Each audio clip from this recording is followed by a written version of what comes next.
Apóyame para más videos suscribiéndote al canal y activando la campanita.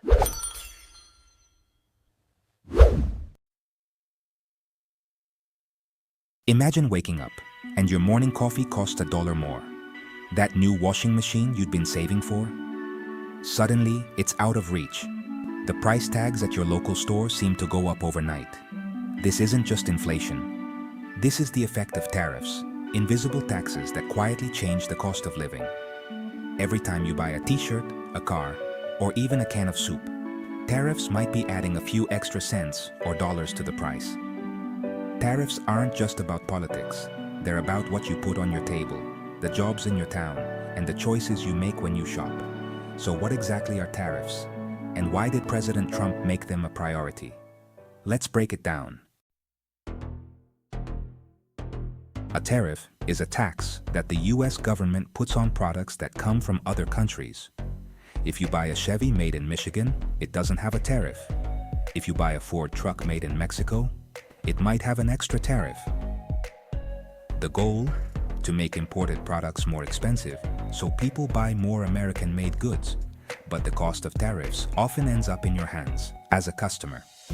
Governments use tariffs to protect local jobs, help US factories, or push other countries to play fair.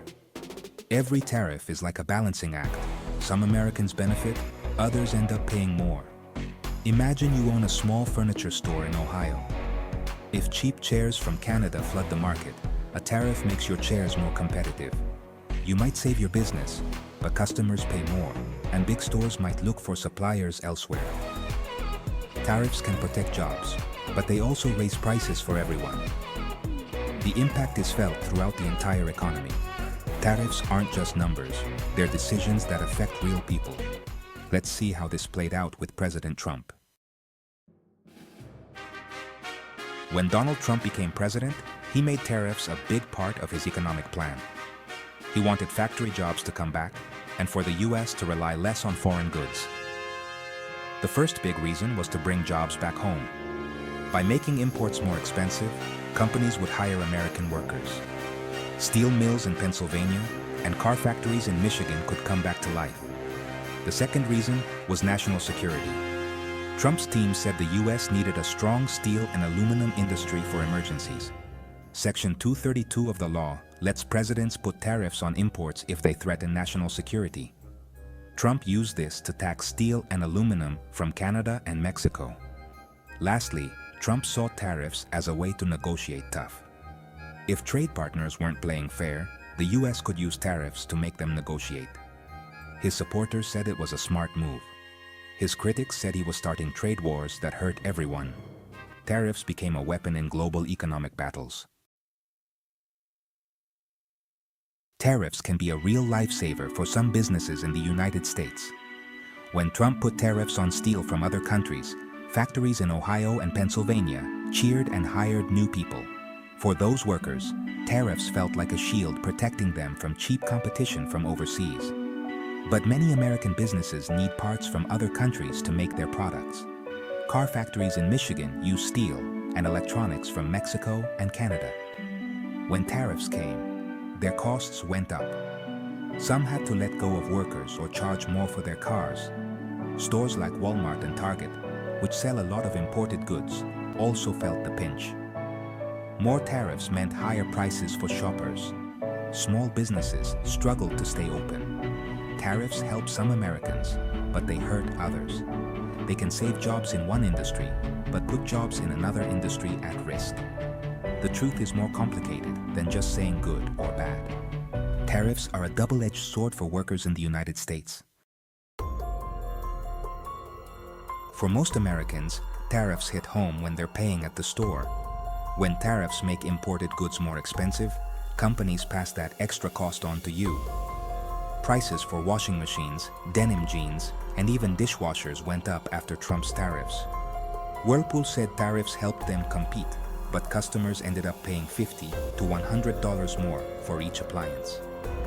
Tariffs on Chinese goods made prices for bikes, backpacks, and toys go up.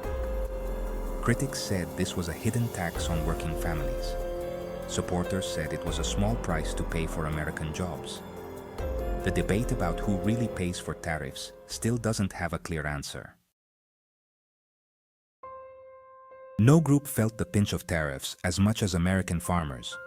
When Trump put tariffs on Chinese goods, China hit back with tariffs on American soybeans, pork, and corn.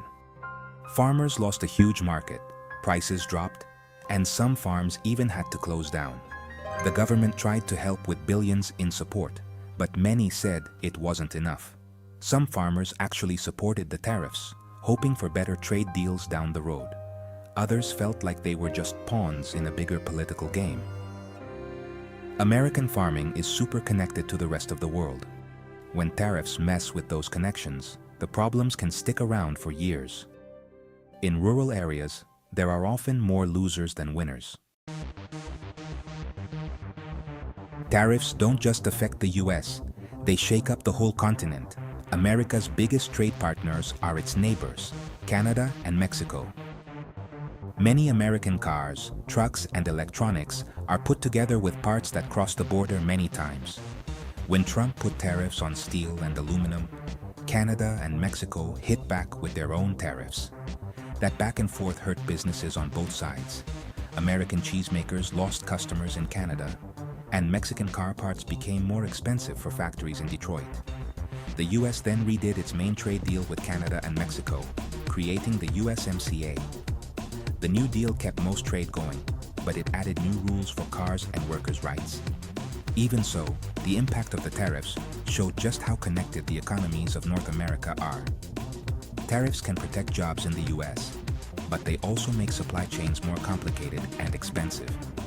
In a global economy, tariffs can backfire pretty quickly. Can a president really put taxes on almost anything, at any time? US law gives the president a lot of power, especially with Section 232 of the Trade Expansion Act.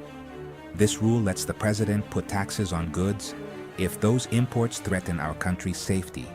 Trump used it to put taxes on steel, aluminum, and he even talked about putting them on cars. The Supreme Court hasn't really gotten involved in these fights. They say Congress can give that power to the president. Critics think this gives the White House too much power, without much checking. Some lawmakers want Congress to take back control. For now, tariffs are still a very strong tool in the president's hands. So, do tariffs help or hurt most Americans? The answer isn't simple. For steelworkers, tariffs can mean more jobs. For shoppers and farmers, they can mean higher prices and tough times. Is it worth paying more for American products if it brings jobs back? Or does the extra cost end up doing more harm than good? Tariffs are about our values and our future. What do you think? Is it worth putting America first, or is there a better way?